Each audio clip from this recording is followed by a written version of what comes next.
Jadi hasilkan buah yang sesuai dengan pertobatan. Dan katakan orang bertobat jika orang pe tanggung sendiri terasa orang pe buah itu.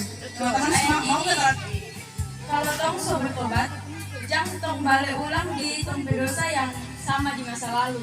Kita sudah bertobat dari hari kemarin sampai hari ini kita belum bertobat, maka itu akan disebut akar pohon yang tiap pohon yang tidak menghasilkan buah yang baik pasti ditambang dan Kalau misalnya tong bertobat tong berbuah, ya tong pasti tuh pe akhir tuh di mana? Orang percaya tetapi tidak menghasilkan buah, percuma yang Tuhan bilang kita sana bertobat. untuk kita jangan sampai kita sudah bertobat tetapi kehidupan kita mempermalukan Kristus.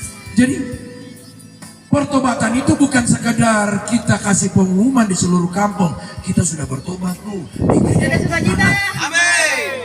Ya, poin yang kami dapat dari ayat 8 dan 10 di sini yang pertama, jadi hasilkanlah buah. Jadi kita bisa di ayat di kata yang pertama mengatakan bahwa jadi hasilkanlah buah. Jadi teman-teman bisa setuju kalau orang bertobat berarti otomatis orang berbuat itu dirasakan oleh orang-orang. Dan katakan orang bertobat jika orang pe tanggung sendiri terasa orang berbuah itu. Teman-teman semua mau ke terada kayak orang pelayanan di gereja hari-hari ini tapi orang pe buah di lingkungan sama sekali tak ada. Anggap saja orang 100% ini 20 itu pelayanan, 80 itu lingkungan, keluarga dan sekolah. Tapi kalau orang maksimal dalam pelayanan tapi 80% itu gagal, teman-teman itu dipastikan bahwa orang tidak akan bertobat. Orang tidak mencerminkan orang pendiri itu Kristus ada dalam Mantap.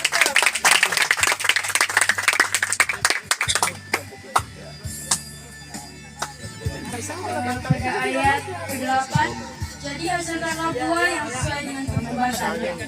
Jadi ayat ini kalau tong so bertobat, jangan tong balik ulang di tong berdosa yang sama di masa lalu.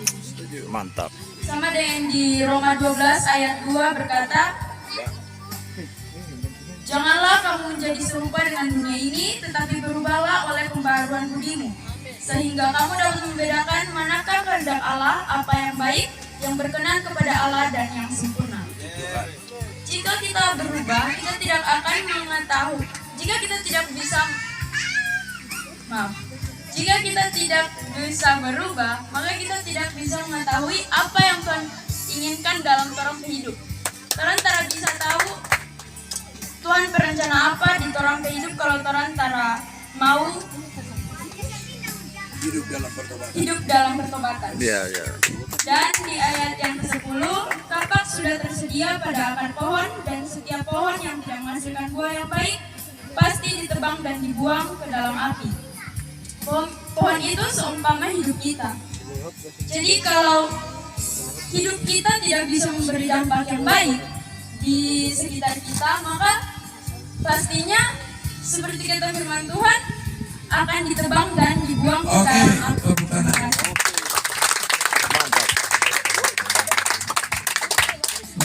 Ini saya di sini.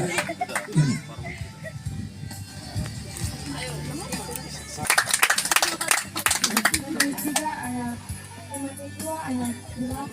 Matius berapa? 3.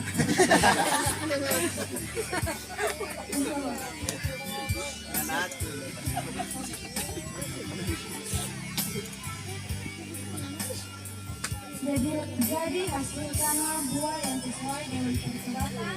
Arti dari wacana ini, maka kita sudah bertobat dari hari kemarin sampai hari ini kita belum bertobat, maka itu akan disebut pertobatan yang tidak dilakukan dalam kehidupan kita setiap hari maupun dalam perkataan yang kita ceritakan kepada orang lain maupun kepada diri kita sendiri. Oke. tidak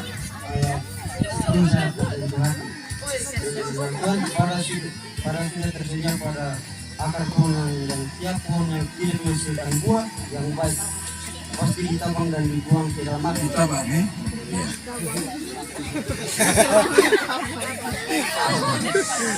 Lanjut. Seperti kita di Indonesia, kalau kita tidak bertobat, buah akan tidak bertumbuh ke dalam hati kita. Amin.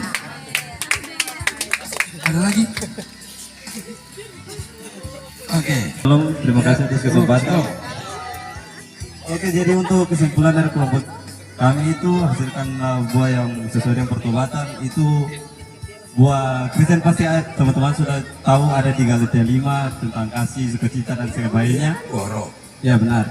Nah, kita sebagai orang yang sudah bertobat wajib untuk menghasilkan buah. Jika tidak, itu nanti ada di ayat 10 itu akan ditebang dan dibuang ke dalam api, itu sudah mutlak. Jadi kalau misalnya tolong bertobat kontra berbuah, ya tolong pasti tuh akhir itu di mana. Oke, sekian, terima kasih. Oke. Oke, terima kasih. Shalom. Shalom.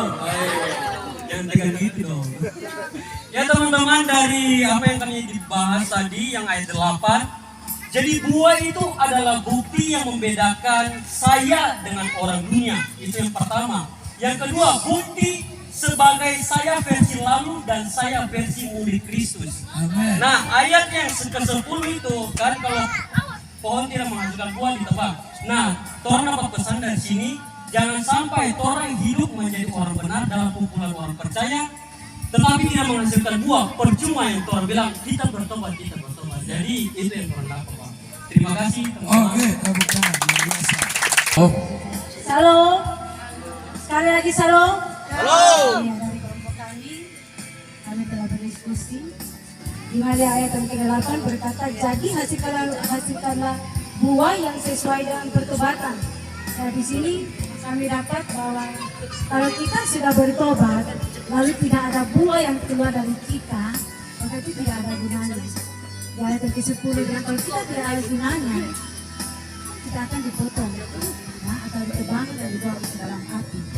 Jangan sampai kita sebagai anak-anak Tuhan hari ini, kita sudah bertobat. Pesan untuk kita, jangan sampai kita sudah bertobat, tetapi kehidupan kita mempermalukan Kristus. Itu saja. tadi di poin pertama ada singgung soal baptisan. Apa itu baptisan? Oke. Orang setelah selesai dibaptis, dia masih bisa bikin dosa kata rada? Angkat ini. Baptisan itu tanda bahwa dia mau masuk dalam lingkungan pertobatan. Bagi gereja karismatik ditandai dengan baptisan atau baptiso. Hidup lama ditenggelamkan, dia keluar dari air, hidup yang baru. Pertanyaannya, apakah ketika dia keluar dari air, mungkin air itu sungai Yordan Israel, dia masih bisa tipu orang ke tidak?